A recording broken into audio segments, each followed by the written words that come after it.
I think NATO has to discuss this and establish red lines. I mean, obviously, Sofia, there's a clear difference between an aircraft which is deliberately violating your airspace, 12 minutes, can't be an accident, not just, crossing the border for 15 seconds, and therefore is a provocation. And of course, every NATO country has the responsibility to defend its territory and its airspace. So that is one case.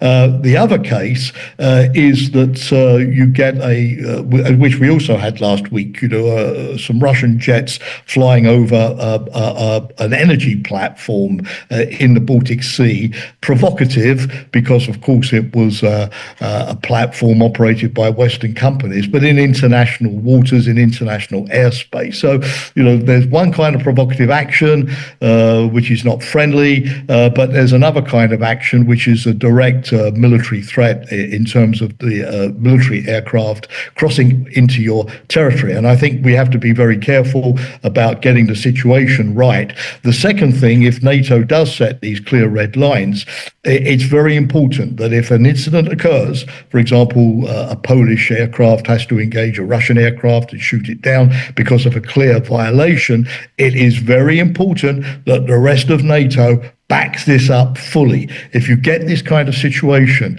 where NATO does not enforce its own red lines and leaves a country like Poland hanging to dry by not showing solidarity, that would be the end of deterrence vis-a-vis Russia. So that's my view. I think there are situations. Turkey demonstrated, for example, back in 2015 when Turkey shot down a Russian aircraft that violated its airspace. Nothing happened after that. The Russians did not attack Turkey. The message was well received, but the willingness to defend your territory is the crux of NATO, and this has to apply in the air as much as NATO would want it to apply on the ground or at sea. So basically, NATO country can make that decision independently and doesn't need to cooperate or coordinate its actions within NATO and other allies.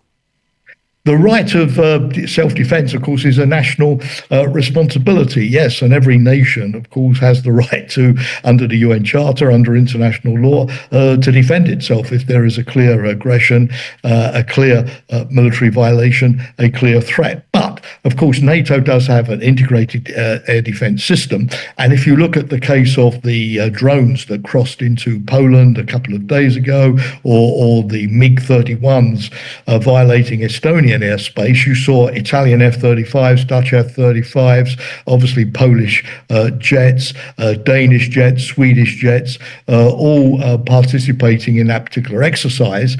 And afterwards, France sent Rafale jets. The UK has sent some Typhoon jets to Poland to boost our air defense. So air defense is something, yes, which is a national responsibility, but the reaction in terms of integrated radars, early warning, interception, monitoring is done collectively by NATO under its air policing arrangements, which we've seen work well. Allies put their jets in the air. Allies responded. The drones were not shot down only by Polish aircraft. So I think that principle of the collective response is at the heart of deterrence. But that's why NATO has very, very clear red lines. So must have clear red lines. So if you have an incident like this, you don't have the UK saying, okay, yes, we'll send our jets into action, and another country saying, no, we're not going to send our jets into action. There has to be an understanding that when certain situations arise, when certain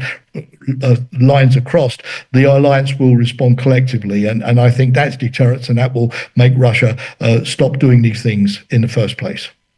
Ukrainian President Volodymyr Zelensky has arrived in New York for the UN General Assembly and is expected to meet with US President Donald Trump. What your expectations for this meeting, and afterwards could Trump set up a pressure on Putin? Well, I think it's very good, of course, that President Zelensky is going to New York for the General Assembly. To be perfectly frank with you, Sofia, Ukraine is not top of the agenda this time, as it's been in the past. We see it's, the recognition of Palestine, the situation in Gaza, of course, dominating the attention, at least over the last couple of days. So I think it's good that Zelensky is there to put Ukraine also on that agenda, because it's the other major international crisis.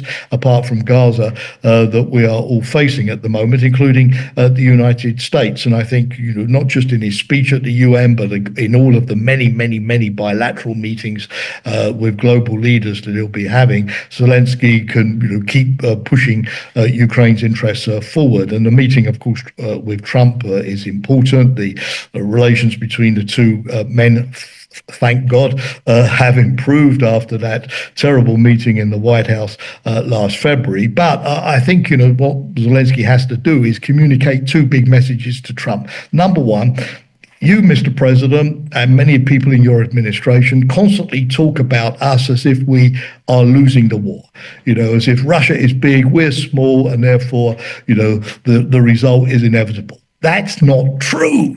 It's not historically proven that big powers always prevail over smaller powers. Number two, Ukraine is fighting back. Ukraine has captured 160 square kilometers of its territory around Pokrovsk over the last couple of days. Russia is not winning. So please, stop this negative narrative that, all help to us is useless because we're destined to lose. Russia has not won, and that means we have not lost. So I think that would be an important message. The second message is, look, you see that Putin doesn't want peace. We're grateful to you, Mr. President, for your efforts. Thank you. Maybe there'll be an opportunity in the future. But after Alaska, you clearly see that Putin is dead committed to continue the military aggression and even increase it. So please, support us. Lift those restrictions on the use of American systems, speed up your ability to help us with air defense, particularly ahead of the winter. And please, Mr. President, impose better, firmer sanctions on Russia to stop Putin accessing the funds.